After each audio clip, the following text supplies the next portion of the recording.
boom bap, boom bap, boom bap bap, boom bap, boom bap, boom bap, boom bap bap.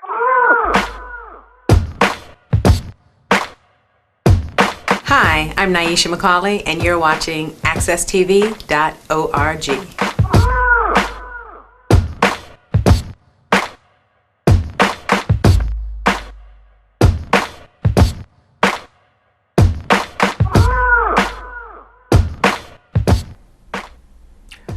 Good day.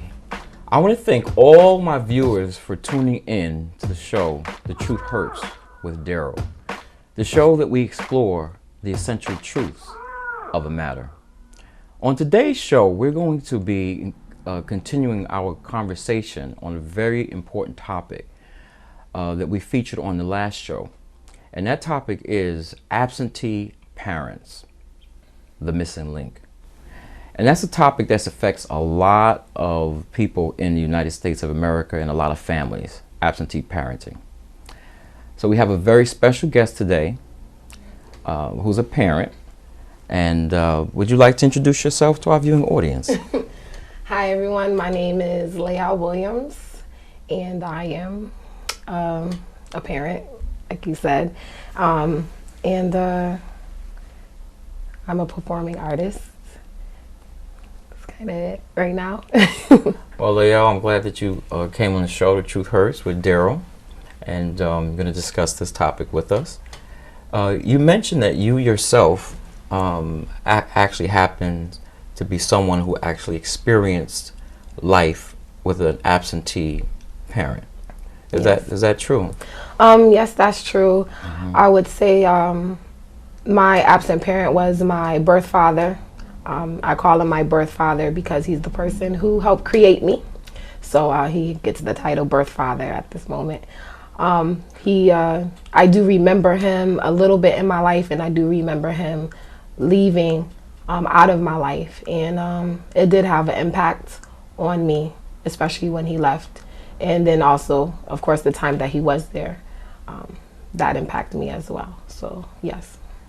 So you're saying that the absence of your birth father had a specific effect on you, and what would that effect be? Just not being there.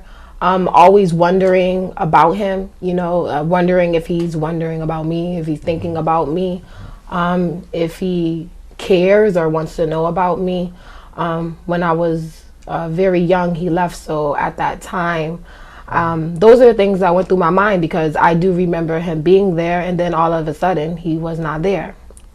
And then there was a time period that he did come back, and I thought, oh wow, maybe he's coming back to be in my life, or share me some great news or something. And the only thing he came to share was that he was leaving and going away, and that I would not see him again. And I was angry, and I didn't want him to be there anymore. So he was in your life very briefly while you were young? Yeah.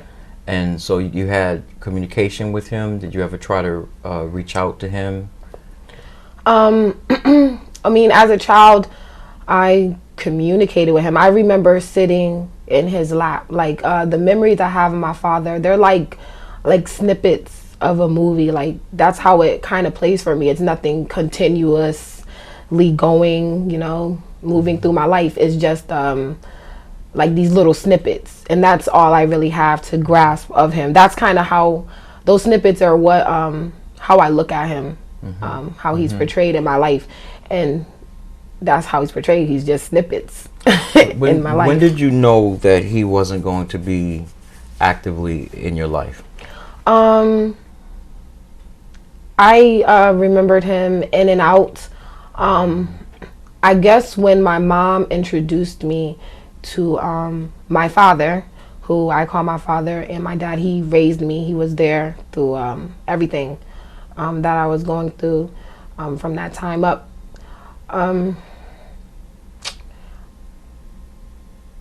I just know that he came one day and he told me that he was leaving. So that was kind of like a permanent, like, oh, you're leaving. And not only was he leaving, but he was with somebody else, and she had 2 small kids who later in life, a lot later in life, I found out were actually my brothers, my other 2 half brothers that I've never met.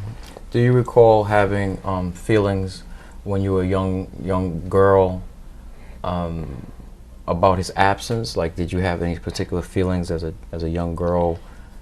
Well, at first when he was gone, you know, I used to see him. He used to pop up in and out. He used to do these dramatic entrances. That's what I do remember of my birth father.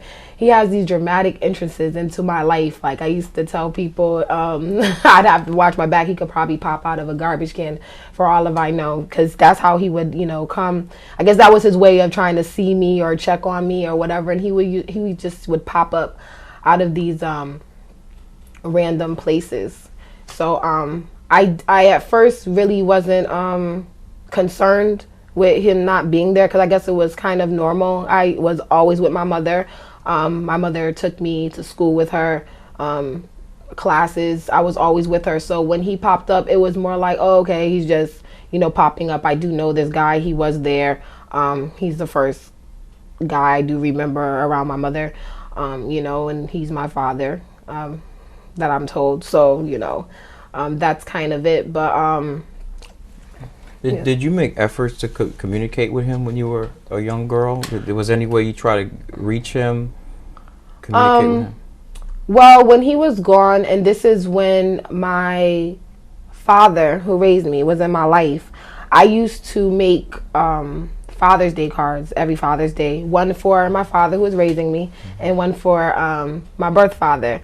And I used to, because I didn't know where he was, I just want him to know that I was still thinking about him, and that I do love him if he didn't think so. And I used to give them to my aunt to give to him.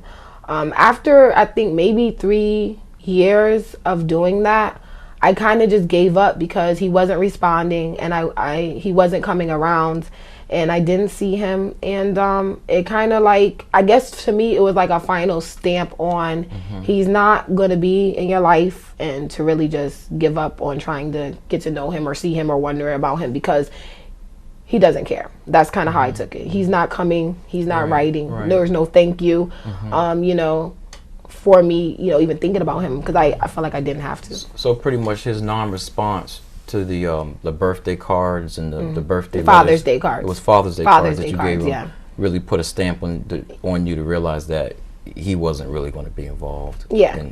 Well, I felt he didn't want to be involved, because he would have answered. You know? So you don't really recall having like strong negative feelings or emotions as a girl with him not being in your life? With him not being in my life, I don't really have strong emotions about that. I guess half of it would be because when he left, I knew he was leaving with somebody else, and quite frankly, my mom is everything to me, and I wouldn't want her to have somebody like that in her life. Even at a young age, I knew that, you know, that it must have been painful for her, and she doesn't need that person around her at all. And then you had a unique vantage point too. Yes. That you had a father figure. Yes. In your life. Yes. Despite my dad. the fact that your biological father pretty much wasn't around, you always had during the formative years a male figure in your life who.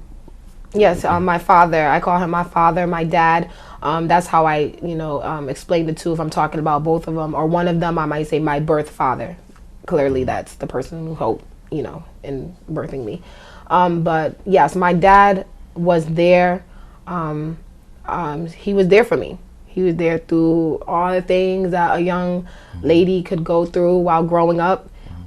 He was there for a lot of the first times. He's come to my rescue at school. Oh my God, I had an accident. You know, he come with the clothes and whatever else the girlies need at those times. He was there. And, you know, I love him and I respect him. And I will always give him his props, as I say. So he actually was official, because did he adopt you? Yes, he did. You know, later in life when I was about 13, 14 maybe, I do remember my mom coming to me and asking me, do you want your dad's last name. He wants to adopt you. And they sat us down and they discussed it. And I did, at that point, that was kind of like maybe the last time too I thought about my birth father, because I realized now I will have no type of attachment besides the fact that you helped create me. That's Right, it. right. And I'm now going to devote all my love and my time to this man who loves me. He loves my mom. He loves my sister, and he wants to be there for us, and he wants to be there for us forever. So it was probably a lot easier for you to deal with your biological father not being around, Yeah. and being there for you to raise you, because you had another male figure in your life Who wanted to be there. who wanted to be there with you and was being the active role, Yes. and raising you. Yes, and very much possess- so. So that makes it a lot easier. It does. Right, it surely does. It makes it a lot easier. Mm-hmm. Do you feel it's best for, let's say, a girl or a young man to be raised by both a mother and a father? I do believe that it is very beneficial for a child to have both parents in their life. I think that not only does it support the child, I think that the mom and father, they support each other. With my current situation, I have I call him my boyfriend. Everyone calls him my husband because he does act as if he already is my husband. But with our kids, we have two beautiful girls. He's there. And I think about times that when I am by myself with them and, doing my motherly things, how there's a lot going on, especially with two. And when he comes in and I can have that time to walk away and just think and get my mind right, he's there. And I think everyone needs that time to just have a step away, take a break, and just breathe, because there are two little humans. Right. So that's probably one of the benefits of dealing with being a parent and child rearing, when you have both the mother and the father in the household. Yes, it's very helpful. So it allows you an opportunity to have some peace of mind. Yes. For yourself. Yes. And also some space for yourself. You sort of carve out your own niche. And have the time to do the things that you like to do, the things that you want to do. Yes, it's like a re-up. You've been completed of all your energy levels, and now you need to re-up on them. That's how I look at it. Now, you mentioned, like, during the time when, let's say, your dad had, your biological father wasn't in your life, or chose not to be in your life, did that leave your mother as a single parent mother? Was she in fact a single parent mother at one point? Yes, I would have to say so. I mean, that was a very young age, and like I said, that a lot of that reel is snippets. So, but I do remember my mom being by herself. I do remember her, as she would say, put one of us on her back and one of us in the front, and be, hauling the laundry to the laundromat, because at that time, she wasn't married when she had us, and my grandmother, she's I don't know if it has to do with because she's Catholic, but they very much do believe you need to be married to have kids and have that family, and she wasn't. So for the first little bit of her life, her mom didn't want to really, kind of, I won't say disowned her, but kind of was like, you didn't do it the proper way. So, now you're out there to fend for yourself type thing. And, my mom, she had us everywhere, but she had the support of the community as well. Yeah, so during your development, and you always had positive reinforcements from the community. Yes. So I think, did you have, let's say, other relatives, and when you say that you had community involvement, who actually helped in terms of the your rearing and your development? When you say the community, who are you referring to as the community? Well, later in life, my grandmother is not gonna not be in our lives, so she was there. My grandfather, I really do remember my grandfather a lot. He was there. He helped raise us. My mom, friends who are, to me, even to this day, are considered extended family. I call them aunts and uncles. I call like Uncle Eli, XY Eli. Everyone knows him. He's like a uncle, a godparent to me. He's actually a friend of my birth father, and he knows my mom as well. So like I remember him. you know, in my life. I remember my godparents, they were there. I was at their house. You know, they took care of me, fed me, you know, the nights that my mom had to go out, do school work, whatever it is she needed to do to support us. You know, they were there to support her as well. So you pretty much had a real stable development growing up between the extended family and the fact that you had your dad who adopted you. You had a very stable, holistic development. Yeah, everyone pitched in to help. And, you know, I felt safe, and, you know, I thought that was very nice of everyone to do that. They didn't have to, but they did. And I remember them, and to this day, they're still there, and I can ask them for anything if I need something. Now, in terms of your family composition, you're raising 2 wonderful children. Yeah. And your family composition is very stable as well. Yes, it is. They see their father every day. He is very active, and I appreciate him, you know, being there for me and for our kids. So your story of being or experiencing a life with an absentee parent, a biological absentee parent, it's a real positive one, because it didn't seem to have a real negative effect upon you and your development, or let's say your ability to create a family, have a holistic family. Well, I took those negative things and I think I made them positive. I'm that type of person. I like positive. I do not like negative. And if I can turn that negative into a positive, or the upside down frown into a smile or whatever, I'm going to do that, because that's what I want for my life. I don't like stress. In fact, stress makes me very sick. So I know that I cannot be or allow things to stress me out. I try. I'm human. So I definitely know that my birth father not being in my life, and then also other people around me whose birth fathers or mothers or you know, are missing in their lives. I knew that one thing I did want for when I had kids was I wanted to make sure that me and the father are together, and that we're gonna work it out, no matter what. You know, not just for the kids, for us as well. I knew that that's what I wanted. I'm, you know, kind of didn't want to keep sending the line or over and over again of people not being with their fathers, they're gone, or their mother's not there, or a step parent or something. I mean, it's good. Like, I'm very blessed to have someone like my father come in my life and step in a position that he didn't have to do, adopt us. He did not have to do that, but I appreciate what he's done. But I knew that for myself, I did not want to have to put my future. So you were really conscious about breaking a cycle, not letting that negative affect the future. Exactly. I wanted to break the cycle. Also affect your children's future. Yes. Now, when you look at society on a whole, right, and you look at a lot of the family structures, because single parent households is like really high in the United States right now. I mean, there's some really high percentages of single parent households. And your situation seemed to have been one that was not that bad, not negative at all.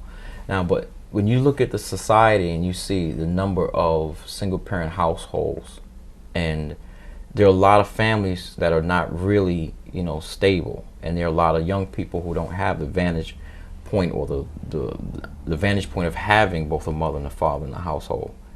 I mean, would you agree that when you look at the society, that's a big prevalent issue, society, single parent households? Do you agree that's a huge issue? I think that is a huge issue at hand. I feel in my heart that it is better or more fulfilling if both parents are in the lives of their children. And what do you think is like one of the most single factors that's contributing to single parent households? Because I did a lot of research on single parent households in preparation for the show, and you know, the statistics are really interesting. And if someone actually looks at the statistics, it will sort of demystify our stereotypes about single parent families. Now, what do you think is probably one of the leading reasons or causes why we have so many single parent households in the United States? Well, I'm not an expert, Right. but I think that Just your it may opinion from the stem top of or root from as a child. Maybe if you grew up in a house that your parent was absent in, like the cycle continuing again. I think it has to do with a lot of young folks, having premarital sex, not really getting to know the person that they're going to be involved with before becoming sexually active with them. There's some media out there, of course, around us that's all it's displaying is have sex, have fun, be free. A lot of the songs say it, Well, there is a high percentage of when you look at the actual statistics from, let's say, the United States Census of like 2011, it's something like that category you just spoke of is, I would say, about 37% or 38% fit that category, coming from a situation where people are unwed and having babies, and they represent that category for single parent households. But the leading highest statistic for what's creating single parent households are people who are married and they become divorced or separated. I think that it's somewhere in the range of like 40-something percent, 44%. And I was gonna say that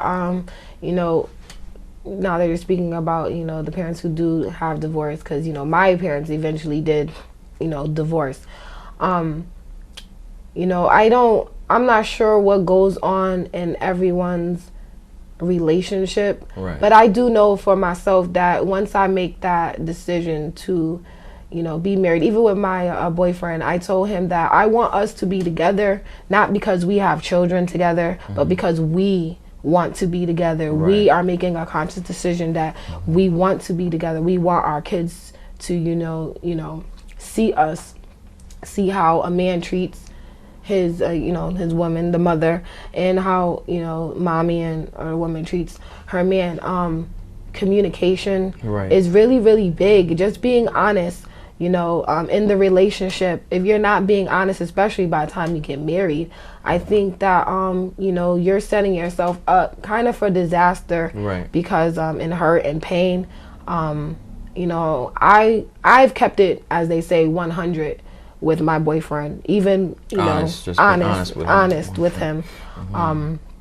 from the jump when he met me up until I got pregnant. I was like, hey, I'm having a baby, things like that.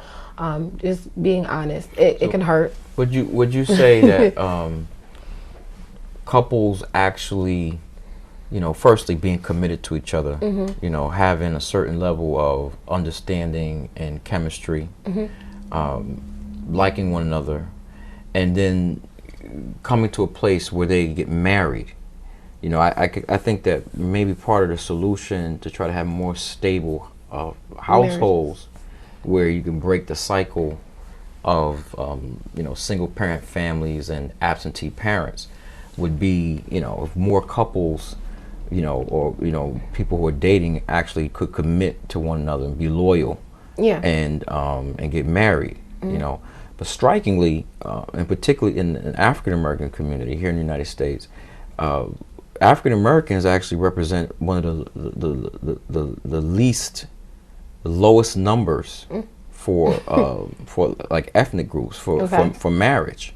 I don't know if you're aware of that. No. So I mean, I think that is a huge contributor to why these cycles, these particular cycles of single parent family households keep developing over and over again. I mean, there's a lack of commitment and a lack of marriage. Yeah. Maybe not even being together for the right reasons, or the reasons that could create a situation for longevity, like you were talking about, like communicating with one another, being honest with each other, being genuine, like you said, being 100. Yeah. So I think that has a lot to do with it.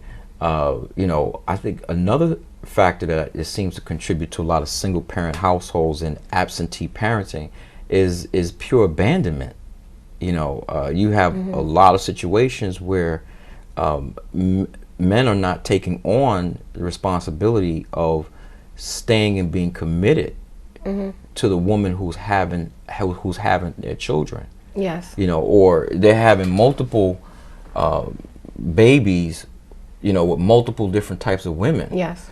And I mean, it's kind of hard to be a provider and to be a father if you have so many children by so many different women. You know, you kind of like spread yourself kind of thin. You know, so I mean, abandonment is like a huge issue that's actually creating absentee parenting.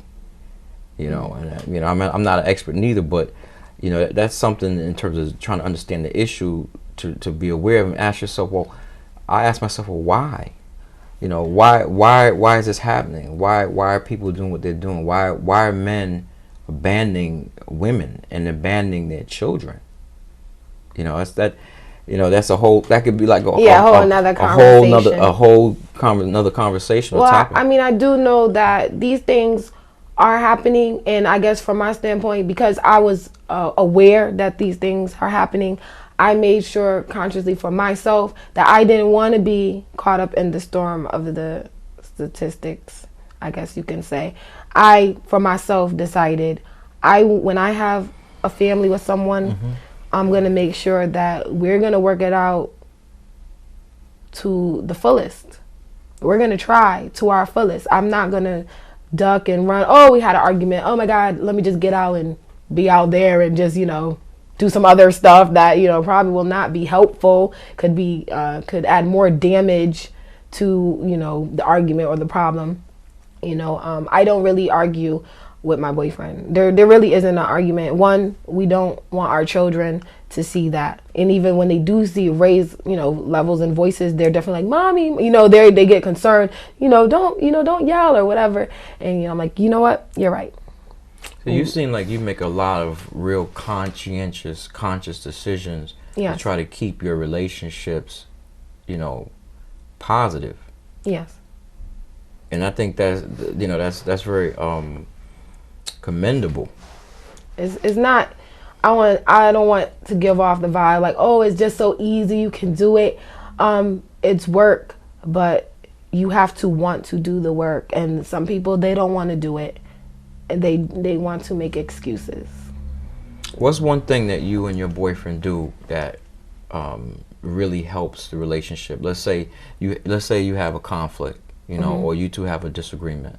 You know, how do you two go about working out or resolving the disagreement you two have? You don't see eye to eye. You're disagreeing with something. He's disagreeing with something that you're doing or you're saying. How do you two work that out? We come together. If there's a situation, I will say, hey, babes, this such and such happened. I don't like it. It's really irritating me. It's getting under my skin. I say all of that. But I say it, you know, the way I'm telling you. It's really irritating me. It's getting under my skin. We need to discuss this. What can we do? You know, because let me tell you what can happen on the other side. You know, if we don't do this, I may feel this way and I will end up over here, and I probably don't need to end up over there. And I don't want to do that. I just want to. So you both count the cost. You actually discuss leveling out the potential consequences. Yes, exactly. Positive and negative. Yes, exactly. We go back and forth on them. You know, like a science, like a mathematical equation. Wow. And you know, I guess it helps too because I'm open to converse with him, and he's open to go through the mathematical equation because that's the type of person he is. He's into philosophy. He's into the truth. He will dig for the truth. Right. And he will do his research as extensive as it can get. It doesn't matter if we are going to buy diapers. You two seem to be very patient with one another as well, and you two seem to match each other very well. I consider myself his rib. You complement each other very well. Which I is am good. his rib. You make that sincere, honest, earnest effort to make it work. You probably have to Yes. do a lot of forgiving, a Yeah. lot of listening, a Yes. lot of communication. But you genuinely two want to be together, and you want to be happy, Yes. and you If want you to make it want work. to be together, You'll you will do what's necessary. Do what's necessary. You're not gonna do no To make crazy it stuff. work. Not turn Right. somebody's cheek to Not nothing negative. Yeah, if Yeah. something he do something crazy, it may be some more discussion. But You for know, the most Lael, part- I really appreciate this conversation that we Yeah. had, because in the fact that you were keeping it real with me, and you've been a wonderful guest Thank you. on the show, The Truth Thank Hurt. you I'm very sure you much. said many things that's going to enlighten our viewing audience. I hope so. So thank you once again for being on the show. Thank The you for Truth having Hurts. me. And I want to thank my viewing audience for tuning in to this episode of The Truth Hurts.